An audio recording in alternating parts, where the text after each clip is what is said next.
6 months into the Operation Linda Inchi, and Kenyan security forces say they have made major strides. But the announcement last week that the Al-Shabaab has officially become part of Al-Qaeda has triggered questions on the implications for the Al-Shabaab and those trying to clamp down on the terror group. Will this mean more money, more weapons for the Al-Shabaab? On the converse, will the Western powers now step in more authoritatively to provide backup to countries like Kenya and Ethiopia, currently actively engaged in the war against Al-Shabaab militants? Al-Shabaab, according to Kenyan military officials, has suffered massive losses since Kenyan security forces stepped in Somalia. Today, I have glad tidings for the Muslim Ummah that will please the believers and disturb the Crusaders, which is the joining of the Al-Shabaab Mujahideen movement in Somalia to the Al-Qaeda Jihad group to support the Jihad unity. That was Al-Qaeda's #1 Ayman al-Zawahiri last week. This came barely 3 weeks after Bilal al-Bejawi, the successor of Harun Fazul as regional Al-Qaeda leader, was assassinated in Mogadishu in a power struggle within Al-Qaeda.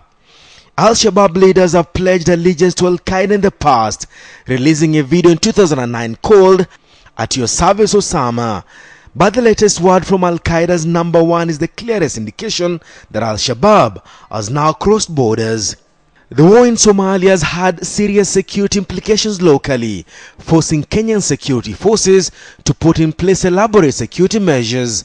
Grenade attacks in the past few months has claimed lives of more than 10 innocent civilians. Security analysts say the latest merge of Al-Shabaab and Al-Qaeda is something to worry about, but Kenyan security forces say they are braced for any eventuality. Al-Shabaab has decreased in numbers and has been financially crippled as Operation Linda Inchi pacify more towns in Somalia. Al-Qaeda, on the other hand, has suffered heavy losses in the rank and file. Their terror activities thwarted several times.